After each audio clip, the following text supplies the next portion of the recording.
আত্মার পরিচর্যা, আমার যে আত্মা আছে না, এই আত্মাটাকে আরবি ভাষায় বলা হয় রূহ। আরবি ভাষায় আরেকটা ব্যবহার হলো কলব বা হৃৎপিণ্ড, হার্ট। এগুলোর নাম হচ্ছে আত্মা। এগুলোর নাম কি? আত্মা। তাহলে মানুষের দেহের ভিতরে যে কলবটা আছে, যে আত্মাটা আছে, যে নফসটা আছে, এই নফসটাই মানুষের চিরশত্রু। এই নফসটাই মানুষের কি? চিরশত্রু। এই নফস যদি ঠিক হয়ে যায়, পুরা দেহ ঠিক হয়ে যায়। আর এই নফস যদি বেঠিক হয়ে যায়, তাহলে পুরা দেহটাই বেঠিক হয়ে যায়।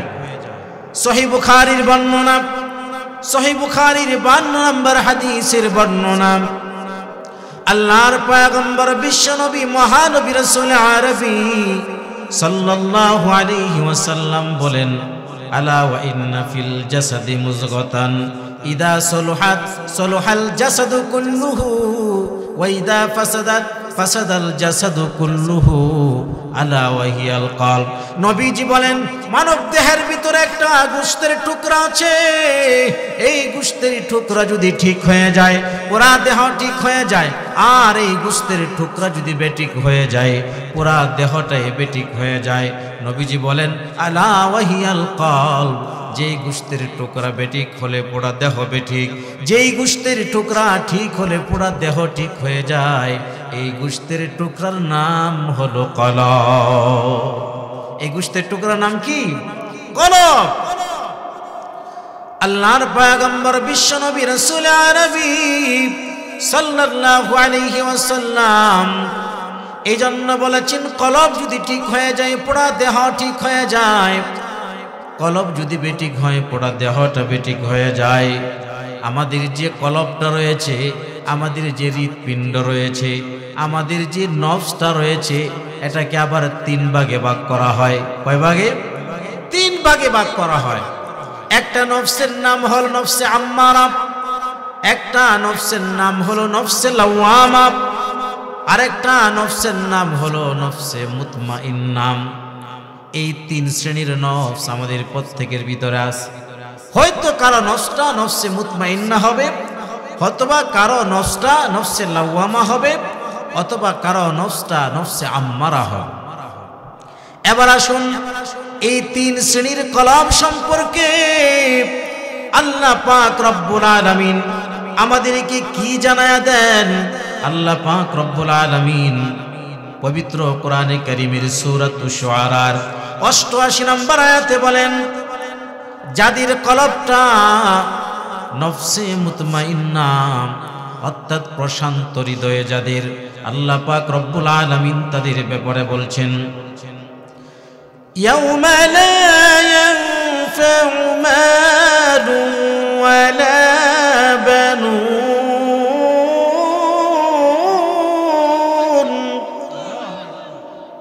ইল্লা মান আতাল্লাহা বিকলবিন সালিম।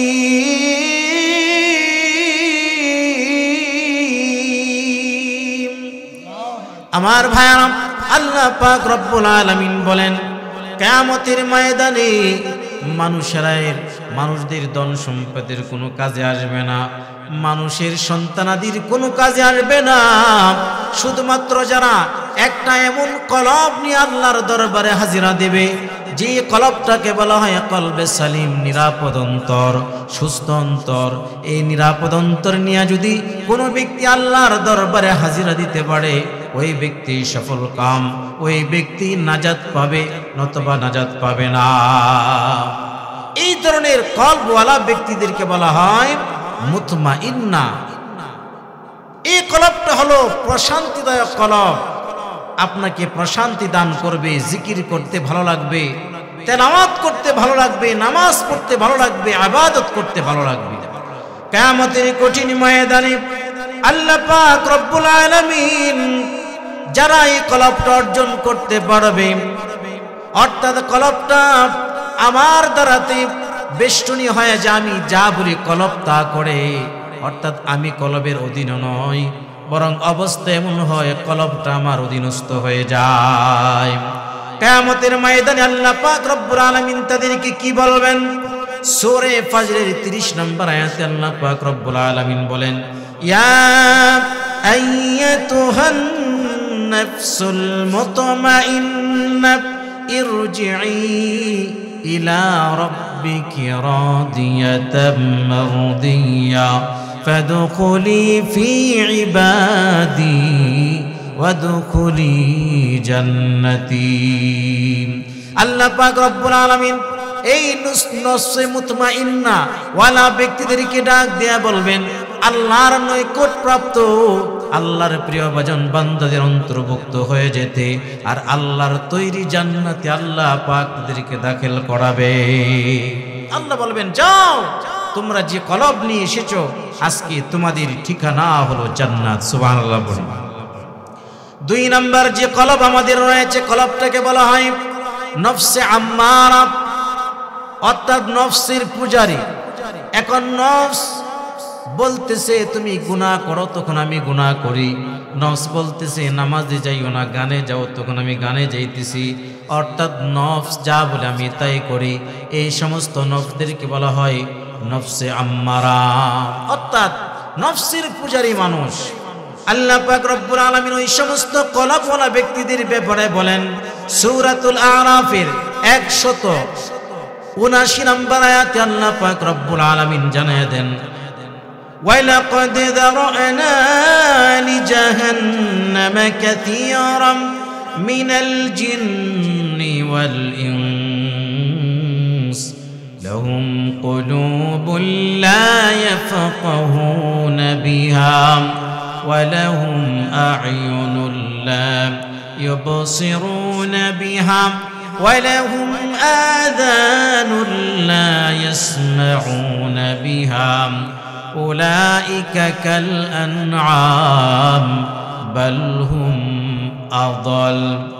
আল্লাহ পাক রব্বুল আলামিন নফসে আম্মারার অধিকারী যারা নফসের পূজারী তাদের ব্যাপারে বলছেন, এই সমস্ত জিন এবং মানুষ দ্বারাতে আল্লাহ পাক রব্বুল আলামিন জাহান্নামকে প্রজ্বলিত করবেন। কেন?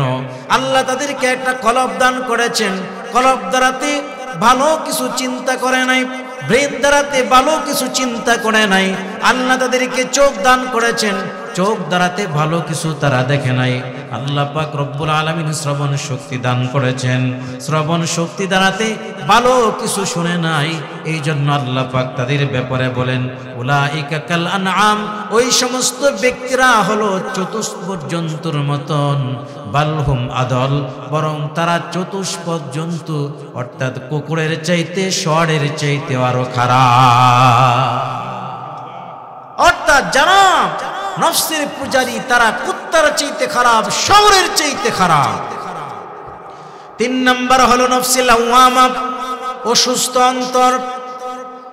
অর্থাৎ এখন আমি ওয়াজ মাহফিলে আসলাম, আবার আগামীকাল যদি গানের অনুষ্ঠান হয় ওই জায়গাতেও সবার আগে হাজির, এমন লোক আছে না নাই? মসজিদেও যায়, সিনেমা হলের মধ্যেও যায়, ওয়াজ মাহফিলেও আসে, গান বাদ্যেও যায়। এই ধরনের লোক আপনাদের কিশোরগঞ্জে আছে না নাই? এদের নফসটা হলো অসুস্থ নফস। এদের নফসটা কি? অসুস্থ। আচ্ছা বলেন তো, অসুস্থ ব্যক্তির চিকিৎসা না করলে রোগ বাড়ার সম্ভাবনা আছে না কমার সম্ভাবনা আছে? এই সমস্ত লোক যদি চিকিৎসা না করে তাহলে এক পর্যায়ে ক্যান্সারের মতন হয়ে যাবে, অর্থাৎ তারা জাহান্নামের লাকড়ি হয়ে যাবে। আর যারা নফসে লাওয়ামা, অসুস্থ অন্তর, তাদের চিকিৎসার জন্য রয়েছে রুহানি ডাক্তার। আমার শরীরের ভিতরে রোগ হয়ে যায়, জ্বর হয়, ডায়াবেটিস হয়, ক্যান্সার হয়, প্যারালাইসিস, বিভিন্ন রোগে মানুষের আক্রান্ত হয়, ডাক্তারের শরণাপন্ন হয়। বাংলাদেশে ডাক্তারে ভালো না হলে বাহিরের দেশে চলে যায়, এরপরও দৈহিক চিকিৎসা করে। মানুষের দৈহিক রোগের জন্য যেমন চিকিৎসক রয়েছে, ঠিক তেমনি ভাবে মানুষের কলবটা যখন অসুস্থ হয়ে যায়, মানুষের নফস যখন অসুস্থ হয়ে যায়, তাদের জন্য সুস্থ করার জন্য চিকিৎসক রয়েছে। আর তাদের সুস্থ করার জন্য যেই চিকিৎসক রয়েছেন তাদেরকে বলা হয় রুহানি ডাক্তার, অর্থাৎ তারা হলো হক্কানি আলেম, পীর, বুজুর্গানে কেরাম। ঠিক কিনা?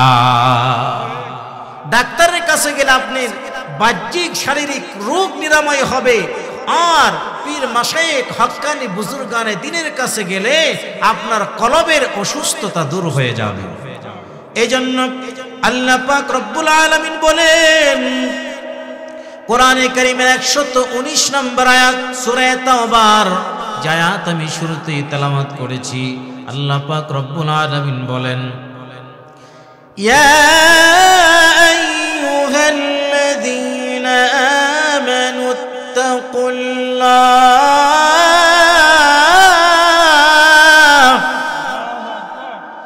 ওয়া কুনু মা'আস সাদিকিন।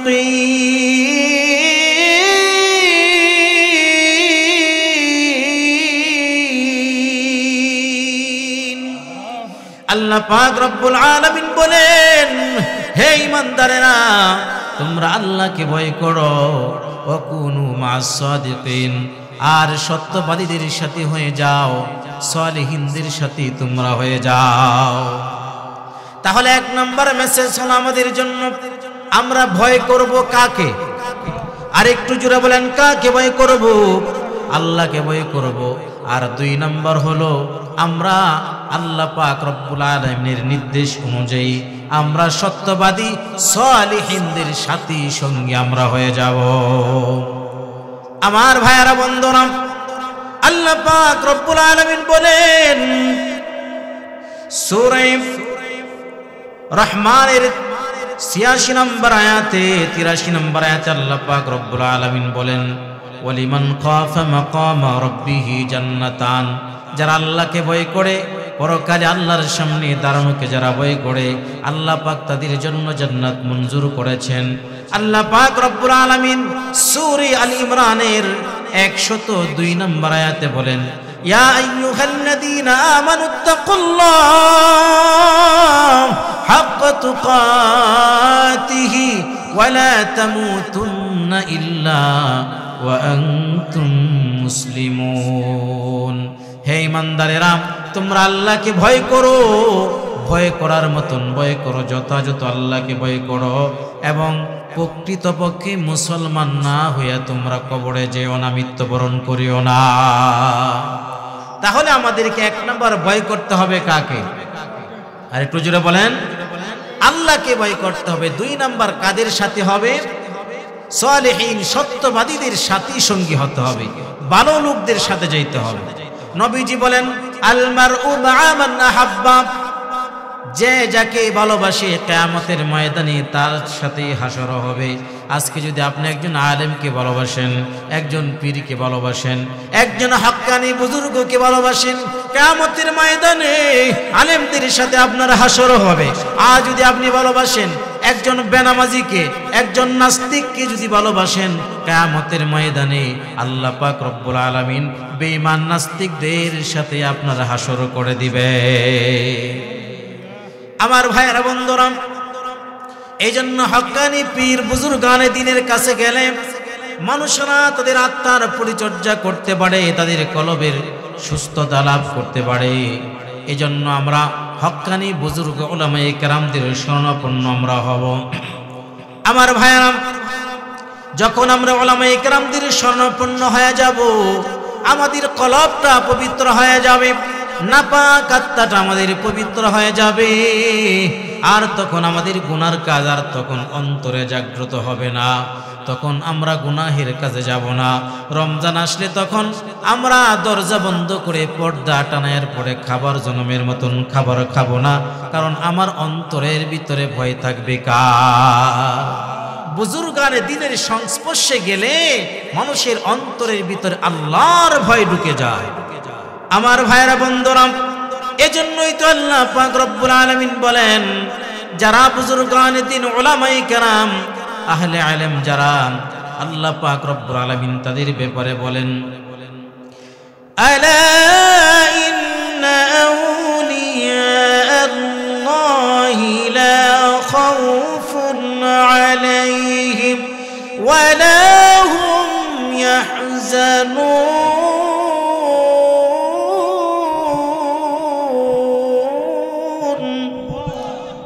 আল্লাহ পাক রব্বুল আলামিন বলেন এই পৃথিবীর বুকে যারা আল্লাহর ওলি, যারা তাদের কোনো দুনিয়াতেও কোনো টেনশন নাই, দুনিয়াতেও কোনো পেরেশানি নাই, পরকালেও তাদের কোনো ভয় নাই, কোনো টেনশন পেরেশানি না।